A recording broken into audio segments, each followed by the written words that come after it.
मेरे ऊपर एक मुकदमा तात्कालिक विधायक सुशील सिंह सकलिया FIR था, उसके लिए विधायक जी दोषी नहीं है और उन्हें निर्दोष के आधार पर विधायक जी को और उनके भाई को बरी कर दिया। जो दंड मिला था उसको निरस्त करने का काम किया है। पूरी तरह से न्याय मिलने का काम हुआ, इसलिए हम अदालत का बहुत बहुत धन्यवाद करते हैं। जब विधायक जैसे लोगों के मुकदमों के निस्तारण में 10-10 साल लग रहा है, आजम खान जैसे लोगों पे 150 से ज्यादा अभी यही हमारे भदोही के विधायक हैं। अभी किसी तरह से जमानत मिली है सालों के बाद फर्जी मुकदमे। अभी कानपुर का विधायक सोलंकी, क्या उनका कोई गुनाह था? साजिश के तहत कहीं न कहीं इनके इशारे पे न्यायालय को भी प्रभावित करने का काम हो रहा था।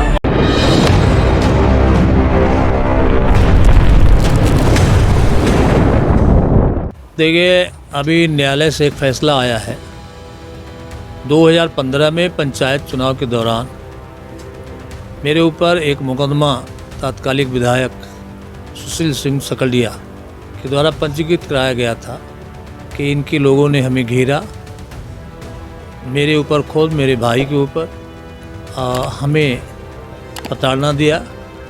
इस तरह का बगैर एलिगेशन, बगैर झूठे एलिगेशन के लगाकर मुकदमा दबाव में पंजीकृत कराया गया। जबकि मामला न्यायालय में गया, चार्जशीट जब गई, 2 लोगों के खिलाफ चार्जशीट गई।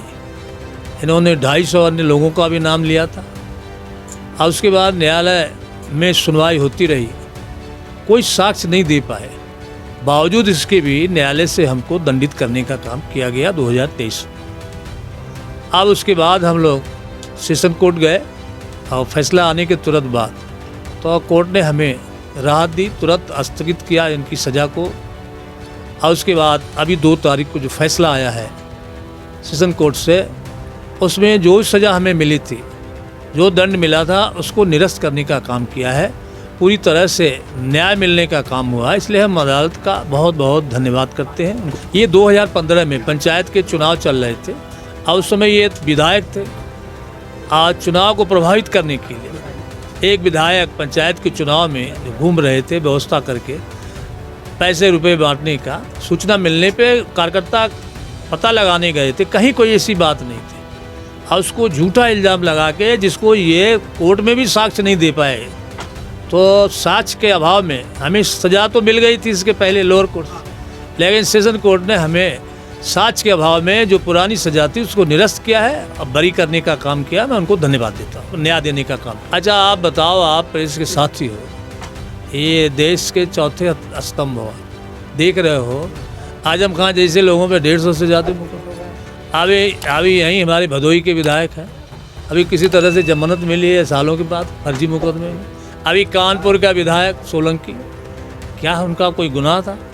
एक साजिश के तहत कहीं न कहीं इनके इशारे पे न्यायालय को भी प्रभावित करने का काम हो रहा था और उसी कड़ी के हम लोग शिकार हुए हैं। लेकिन हम धन्यवाद देते हैं न्यायालय को, उन्होंने कानून के दायरे में रहते हुए सारे साक्ष्य का पूरा परीक्षण कराया। जब कहीं नहीं कोई कुछ चीज़ पाया तो उन्होंने हमें न्याय देने का काम किया। मैं बहुत बहुत धन्यवाद करता हूँ। मामला ये था कि सकलडिया के तत्कालीन विधायक श्री सुशील सिंह जी के द्वारा 2015 में एक अभियोग दर्ज कराया गया था वर्तमान सकलडिया विधायक प्रभुनारायण सिंह यादव जी के खिलाफ, और उनके भाई के खिलाफ साथ में 250 लोग अज्ञात के खिलाफ दर्ज कराया गया था